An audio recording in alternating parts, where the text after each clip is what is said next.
Hello everyone, welcome back to our channel Education House 24/7। आज का हमारा टॉपिक है maxims of teaching. The teacher uses different rules and principle in order to make his lesson effective and purposeful. This principle और rules are called maxim. हर teacher चाहता है कि उसकी क्लास में बच्चों का ज्यादा से ज्यादा इन्वॉल्वमेंट और पार्टिसिपेशन हो, जिसके लिए वो डिफरेंट रूल्स और प्रिंसिपल्स का यूज करता है अपने लेसन को इफेक्टिव और पर्पसफुल बनाने के लिए। और जिन प्रिंसिपल और रूल्स का वो यूज करता है उसे ही हम मैक्सिम ऑफ टीचिंग कहते हैं। So basically maxim tell us how to teach, कि मैक्सिम हमें ये बताता है कि हमें कैसे पढ़ाना है। These maxim help the teacher to teach systematically। और ये मैक्सिम हेल्प करते हैं टीचर को कि वो टीचिंग कैसे सिस्टमेटिकली कर सकता है। डिफरेंट मैक्सिम ऑफ टीचिंग्स होते हैं, जिसमें फर्स्ट वन होता है फ्रॉम नोन टू अननोन, यानी कि ज्ञान से अज्ञान की तरफ। This maxim is based on the fact that the student is not blank, he knows something. और ये मैक्सिम इस पे बेस्ड होता है कि जो बच्चा है वो पहले से ब्लैंक नहीं होता है, उसे कुछ ना कुछ मालूम होता है। It is considered that old knowledge Lay's the foundation of new knowledge. और ये इस बात को माना जाता है कि जो नई नॉलेज है वो हमारी जो प्रीवियस नॉलेज या ओल्ड नॉलेज होती है उसकी नींव पे बनती है। Previous knowledge can be use to increase and widen the outlook of a learner. और जो प्रीवियस नॉलेज होती है वो किसी भी एक लर्नर के आउटलुक को इंक्रीज करने और वाइडन करने के लिए यूज की जाती है। जैसे कि अगर हमें बच्चों को क्लासरूम में कुछ पढ़ाना है तो हम पहले बच्चों को उनकी प्रीवियस नॉलेज के साथ लिंक करके तब उनको नई नॉलेज बताएंगे। जैसे साइंस के अंदर हमें बच्चों को फॉरेस्ट या उसकी क्वालिटीज बतानी है तो हम पहले बच्चों को गार्डन के बारे में बताएंगे जो वो पहले से जानते हैं, तब उन्हें बताएंगे कि गार्डन का ही वाइड फॉर्म होता है फॉरेस्ट, जिससे कि बच्चे जो है अपनी नई नॉलेज को पुरानी नॉलेज के साथ लिंक करके समझ सकते हैं। Second maxim of teaching is from simple to complex, यानी कि सरल से जटिल की ओर। First, simple things should be taught and then complex things. Knowledge of simple things encourage learners so that they can easily understand complex things. जब हम बच्चों को क्लास में पढ़ाते हैं तो पहले उन्हें सबसे सिंपल चीजें पढ़ानी चाहिए, फिर उसके बाद कॉम्प्लेक्स चीजें पढ़ानी चाहिए। क्योंकि अगर हम सिंपल चीजें बच्चों को पहले पढ़ाएंगे तो बच्चों को जल्दी समझ में आएगा और वो खुद में एक कॉन्फिडेंस आएगा बच्चों का, सीखने के लिए वो मोटिवेट होंगे। और उसके बाद हम फिर कॉम्प्लेक्स चीजें पढ़ाएंगे तो उन्हें समझ में आ जाएगा। वहीं पे अगर हम कॉम्प्लेक्स चीजें बच्चों को पहले पढ़ा देंगे तो उन्हें समझ में तो कुछ आएगा नहीं, ऊपर से वो स्ट्रेस में रहेंगे कि क्या उन मैडम ने पढ़ाया, हमें कुछ तो समझ में नहीं आया, जिससे कि वो सिंपल चीजें भी नहीं समझ पाएंगे और कॉम्प्लेक्स चीजें भी नहीं समझ पाएंगे। इसीलिए हम जब भी क्लासरूम में पढ़ाएं या कहीं पे भी पढ़ाएं तो सबसे पहले हमें सिंपल चीजें पढ़ानी चाहिए, उसके बाद ही कॉम्प्लेक्स चीजों की तरफ जाना चाहिए। Third maxim of teaching is concrete to abstract. Concrete things are solid things and they can be visualize. Concrete चीजें जो होती हैं वो सॉलिड होती हैं और जिसे हम आंखों से देख सकते हैं। But abstract things are only imaginative things. पर जो एब्स्ट्रैक्ट थिंग्स होती हैं उन्हें सिर्फ हम इमेजिन कर सकते हैं। So it is rather difficult to teach the children about abstract things. और इसीलिए ये डिफिकल्ट हो जाता है बच्चों को एब्स्ट्रैक्ट थिंग के बारे में बताने में। The student are likely to forget them soon. और इसीलिए बच्चे जो है एब्स्ट्रैक्ट चीजों के बारे में जल्दी याद भी नहीं रख पाते हैं, जल्दी भूल जाते हैं। On the other hand, if we teach the student with the help of concrete object, they will never forget the subject matter। और वहीं पे अगर हम बच्चों को concrete चीजों की हेल्प लेकर अगर हम एब्स्ट्रैक्ट चीजें पढ़ाएंगे तो बच्चे उन्हें ज्यादा टाइम तक याद रख पाएंगे। फॉर एग्जाम्पल, अगर हम बच्चों को काउंटिंग पढ़ा रहे हैं तो बच्चों को काउंटिंग हम कॉन्क्रीट चीजों के हेल्प लेकर पढ़ा सकते हैं। जैसे हम स्टोन हो गया, फिंगर पे काउंट करके सिखा सकते हैं और बीट्स की हेल्प लेके सिखा सकते हैं। फिर हम उसको डायरेक्ट डिजिट या नंबर पे प्रोसीड करेंगे। और जैसे हम सन मून इनको काउंट करके भी सिखा सकते हैं जो क्योंकि वो दिखती है। और फिर बाद में हम सैटेलाइट, प्लैनेट इन सब पे जा सकते हैं। तो इससे बच्चों को जो चीजें हैं वो जल्दी समझ में आएंगी।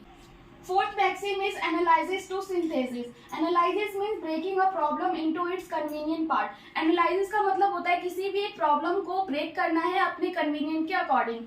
While synthesis means grouping of these separated part into one complete whole। और synthesis का मतलब होता है जो भी हमने separated parts किए हैं उनको एक complete एक साथ लेकर आना। A complete problem can be made simple and easy by dividing into units। और एक कॉम्प्लेक्स प्रॉब्लम को हम सिंपल बना सकते हैं एक डिवाइड करके उनको यूनिट्स के अंदर। जैसे कि कोई एक वर्ड है इंग्लिश का कॉम्प्रीहेंशन, बच्चों को पढ़ना नहीं आ रहा है तो हम उसे बोलेंगे कि वो डिवाइड करके पढ़े, जैसे कॉम्प्रीहेंशन। तो जिससे कि बच्चे जो पहले उसे ब्रेक करा तो वो हो गया एनालिसिस, और उसको फिर एक साथ पढ़ेंगे कॉम्प्रीहेंशन तो वो हो गया synthesis. Fifth maxim of teaching is induction to deduction. Induction means drawing a conclusion from example, whereas deduction is its opposite. Induction का मतलब है कि किसी भी एग्जाम्पल से हम कंक्लूजन निकालते हैं और डिडक्शन बिल्कुल उसका अपोजिट होता है. In deduction few examples are given and there a conclusion is drawn. Induction के अंदर पहले से कुछ एग्जाम्पल्स दिए होते हैं जिसके बेस पे हम कंक्लूजन निकालते हैं, और डिडक्शन के अंदर first of all a rule is made to know and then example are given. और डिडक्शन के अंदर पहले से कुछ रूल्स दिए हुए होते हैं, फिर हम एग्जाम्पल्स को निकालते हैं रूल्स के अंदर से. Teaching should proceed from induction to deduction. जो टीचिंग है वो हमेशा इंडक्शन टू डिडक्शन होनी चाहिए. जैसे कि हम बच्चों को एक्टिव वॉइस पैसिव वॉइस पढ़ाते हैं, तो एक्टिव वॉइस से पैसिव वॉइस जो है हमें उन्हें पहले एग्जाम्पल बताना चाहिए, फिर जाके एग्जाम्पल के थ्रू रूल्स बताने चाहिए, ना कि हमें पहले रूल्स बता के फिर एग्जाम्पल बताने चाहिए. तो ऐसे में बच्चे जो है पहले रूल्स को रट लेते हैं और एग्जाम्पल जो वो रूल्स के अकॉर्डिंग उसको बनाना सीख लेते हैं, पर उनको अंडरस्टैंडिंग उस पर नहीं हो पाती. इसीलिए हमें पहले उनको इंडक्शन पढ़ाना चाहिए, मतलब कि पहले खुद से वो एग्जाम्पल के थ्रू समझेंगे, उसके बाद वो रूल्स को अपने आप ही बना पाएंगे, जिससे कि वो कभी भूलेंगे नहीं. सिक्स्थ जो मैक्सिम ऑफ टीचिंग है वो है whole to part. First, the whole lesson should be taught and then its parts should be analyzed and studied intensively. सबसे पहले हम पूरा चैप्टर जो लेसन पढ़ा रहे हैं वो पढ़ाएंगे, उसके बाद उसको डिवाइड करके पार्ट्स में पढ़ाएंगे, जिससे कि बच्चे जो है उसको अच्छे से समझ पाएंगे. फॉर एग्जाम्पल, अगर हम बच्चों को कोई पोयम पढ़ाते हैं तो पूरा हम पोयम जो है एक साथ उसको पूरे चैप्टर को एक साथ पढ़ा देंगे. फिर उसके बाद उस बच्चों के लिए आसान करने के लिए हम स्टेंजा बाय स्टेंजा पढ़ाएंगे. अगर इन केस कोई एवरेज लर्नर है, उसको पूरे चैप्टर एक साथ पढ़ाने पे या पोयम पढ़ाने पे नहीं समझ में आता है, तो वो जब स्टेंजा बाय स्टेंजा पढ़ाएंगे तो उस टाइम बच्चों के जो डाउट्स होंगे, प्रॉब्लम्स होंगे, वो उस टाइम क्लियर हो जाएंगे. वो अपने जो क्वेश्चंस होते हैं वो पूछ भी सकेगा. तो ये टीचर के लिए भी इजी रहेगा पढ़ाने के लिए, अब लर्नर जो है उसके लिए भी इजी रहेगा समझने के लिए. तो जो टीचिंग होनी चाहिए वो हमारी होल टू पार्ट होनी चाहिए.